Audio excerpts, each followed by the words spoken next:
German-born Jewish journalist Walter Bingham was just 9 years old when Hitler came to power in Germany. Even as a child, he witnessed the changes firsthand as his country slid into the abyss of the Nazis' hatred of the Jews.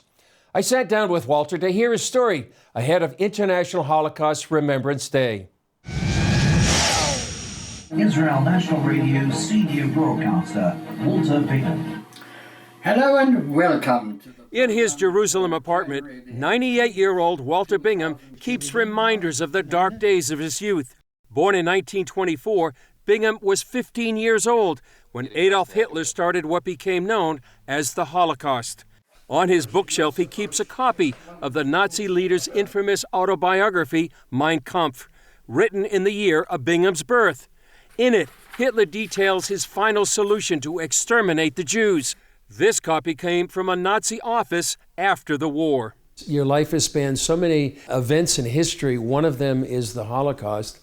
But what happened to you in the early 1930s? You were witness to the infamous book burnings. Yes, we used to go to the park as boys and play there.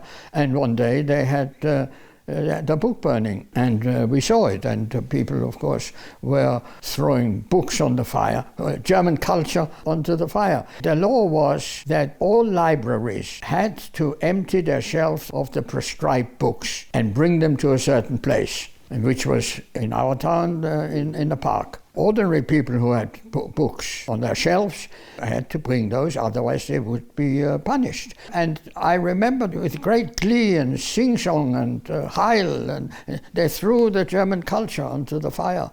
And you were also there at Kristallnacht. Yeah, Kristallnacht was in 1938. One day I saw that things went a bit of a commotion in the streets, and then I got nearer and I actually saw that synagogue in a town called Mannheim burning. And the fire service was there, but not to douse the flames of the synagogue, but to cool down neighboring property, German property that it shouldn't burn.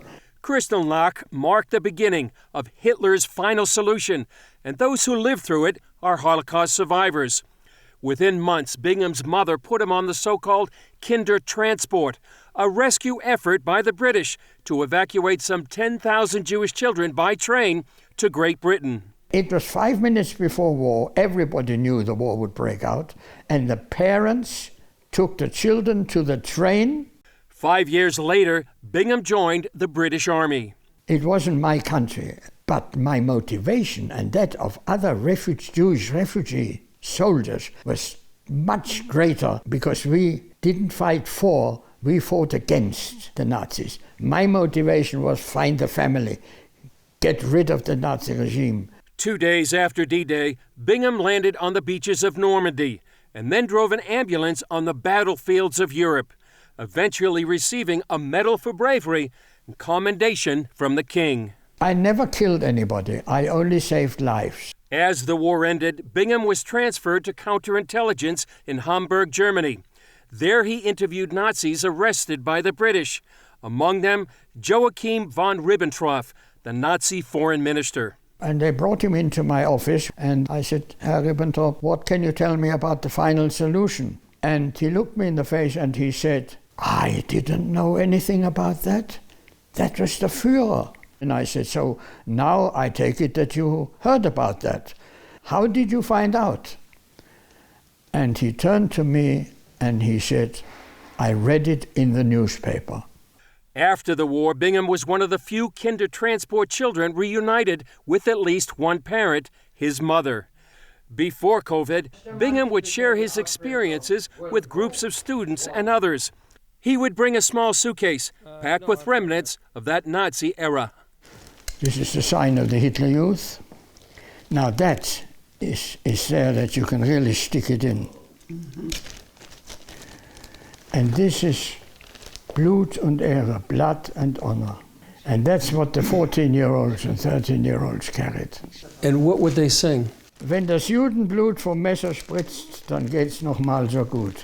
When Jewish blood spurts from the knife. So are you concerned that what's happening in the world today is what was happening?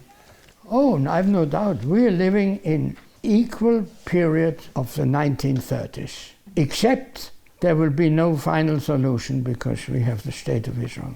But everything leading up to it and all the atrocities and all the attacks and all the things that you read about, all that is a copy of the 1930s. And our local friends here are copying what the Nazis did. What's the lesson that people need to take away?